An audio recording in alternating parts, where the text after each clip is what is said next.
Nagsimula ang lahat nung nakita ko siyang hubot-hubad sa damuhan. Walang malay at sugatan. Dinala ko siya sa bahay para gamutin ang sugatan niyang katawan.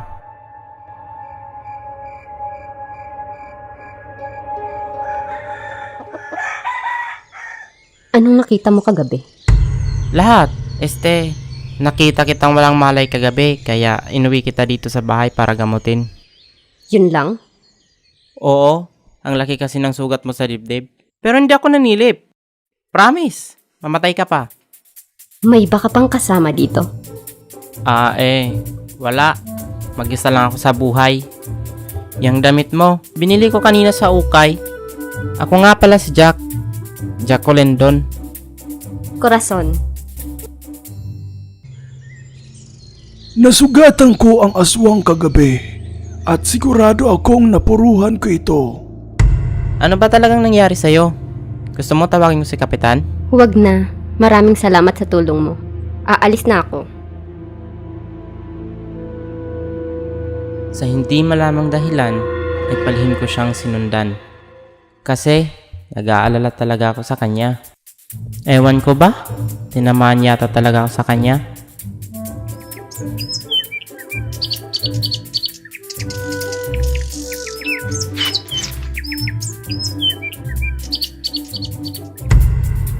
Kaibigan! Iligaw mo ang sumusunod na binatilyo.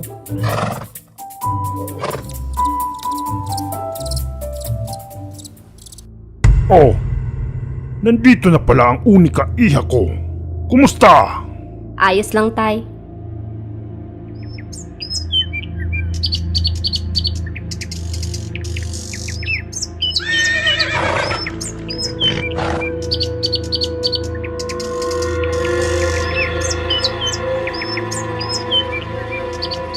Diyos ko po, na-engkanto na yata ako. Kailangan kong baliktarin tong damit ko para makabalik ako.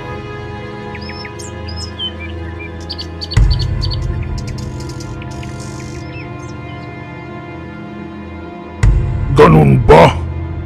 Kung ganun, ay kailangan nating maghiganti sa albularyo na yan. Wag na ho, tay. Pero sinaktan ka niya, anak. Kasalanan ko rin ho. Napag-interesan ko ho kasi ang bata.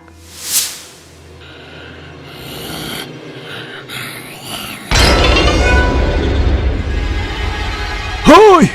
Lubayan mo ang apo ko!